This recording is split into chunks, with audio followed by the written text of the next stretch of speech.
Hello, everyone. My name is Ray Bowman, and this is my Week 5 Prezi presentation for MPA 540 Human Resource Management for the Public Sector.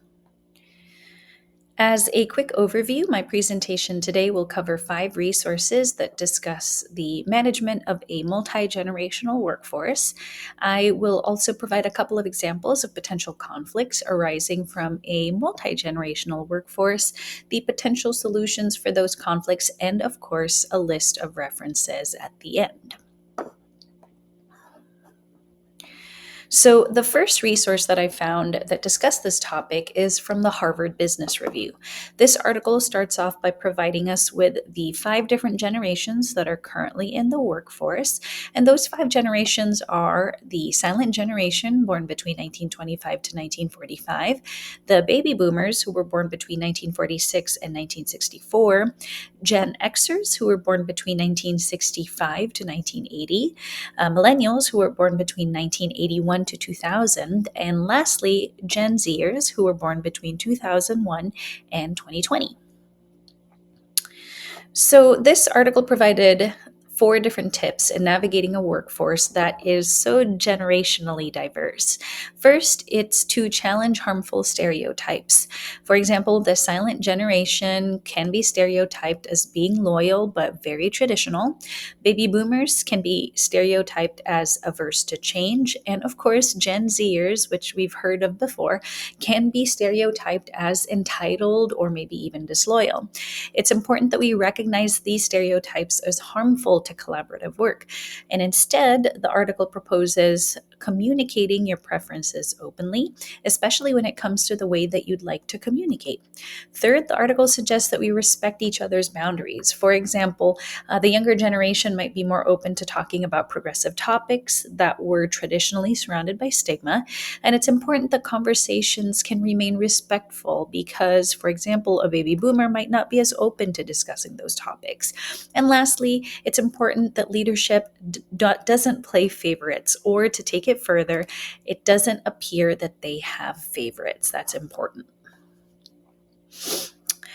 The next article that we find addressing this topic can be found through SHRM. And SHRM is the Society for Human Resource Management. They publish an article called A Guide to Leading an Effective Multi-Generational Workforce.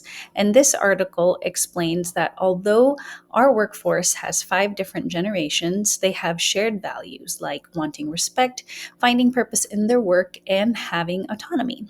This article takes a look at 4 key aspects in which leadership has to focus on.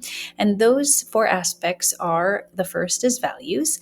And it's important that leadership get feedback on what really matters to employees. Second is communication, and recognizing that each employee from each generation has a different communication style. Some might prefer texting, others might prefer emails, some might prefer going into the office and seeing each other face to face. Third is work-life balance, and how there's not a one-size-fits-all approach in this. And fourth and lastly, emphasizing technology and its benefits to all the generations within your workforce. This article also closes to emphasize that work culture is an ever-changing thing, and organizations must be able to evolve with the changing needs of its employees. The third article that I found is from Forbes, and it talks about how a multi-generational workforce brings more perspectives, better problem solving, and real opportunities for mentoring across age groups. This article outlines 5 best practices to help organizations lead more effectively across generations. First, similarly, it's important to debunk false stereotypes. Things like older workers don't adapt or younger workers don't work hard are harmful stereotypes, and it's important to debunk those. Second is to focus on shared values. Even though there are generational differences, focusing on what each group has in common is important. Third, the article also talks about adopting a flexible management style. A one-size-fits-all approach to managing your employees doesn't work anymore, since there are 5 generations in the workforce now. Fourth, the author encourages organizations to foster generational collaboration, things like mentorship programs or even reverse mentoring, where younger employees share their knowledge of digital or cultural knowledge with the older ones. And of course, lastly, the article emphasizes the importance of open dialogue. The fourth article that I found is actually a brief news story from WGN News Channel 9. In it, Tom Gimbel from the Board of American Staffing Association talks about the importance of empathy and empathy in working in a cross generational workforce. He talks about a person only knowing what they've experienced and how it's important to put yourself in the other employee's shoes. So, for example, Gen Xers might forget that Gen Z is the generation that developed heavily during COVID, and the impacts of that are only fully known to them. So it's important to be able to put yourself in their shoes. And lastly, the fifth resource that I found really hones in on Gen Z. This resource is a TED Talk. And in this TED Talk, the presenter offers a brief session on how to manage Gen Z employees. The speaker, Heather Elkington, is a director at a top 100 company in London, and she provides 5 principles that she operates her team under to foster collaboration. Those 5 key principles are acronymed TAPES, and T stands for transparency. Employees need to feel like they're contributors. Transparency can even look like admitting when you make your mistake or even having difficult conversations.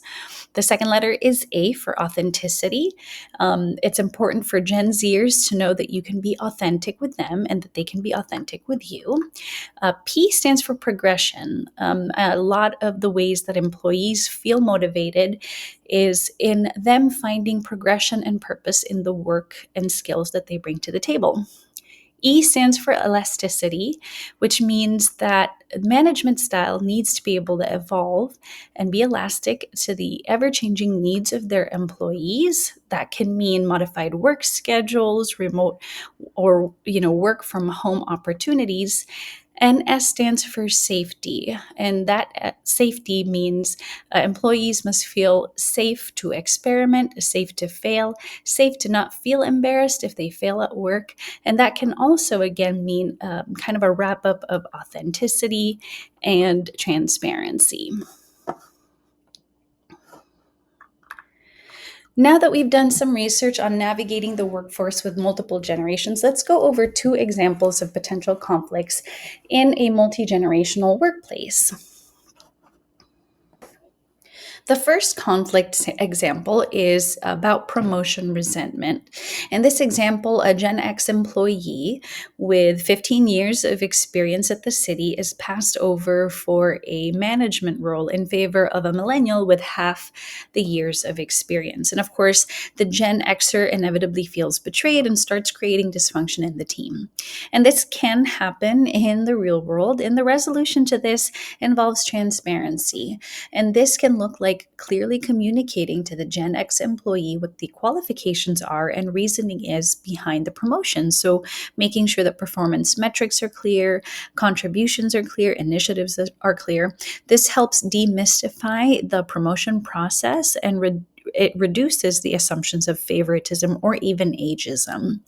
The second potential conflict that can arise in a multi-generational workforce is the resistance to changes in workflow. So an example could be a baby boomer accounting manager keeps their fixed asset listing on an Excel spreadsheet, but a Gen Z employee is proposing a fixed asset software program that utilizes AI to help categorize the city's assets quickly. The baby boomer argues that the new system is too technical, too complicated, and unreliable, and refuses to even demo the software. The solution in this case centers on progression, and this can mean recognizing and valuing the contributions of the legacy systems and the legacy way of doing things, in this case Excel, but also encouraging the impact of progress that the new software could bring. Further, progress can mean an intergenerational multi-generational collaboration, meaning the baby boomer accounting manager should be involved and be able to provide input and feedback in picking the new software and rolling it out. So, those were just some examples and 5 resources that help put a deeper perspective and deeper understanding for myself of this week's topic on multi generational workforce. This slide here provides a list of the references that I used. And with that, I'd like to thank you so much for your time. I appreciate your feedback, and I hope that this has been helpful. Thanks, and I'll see you soon.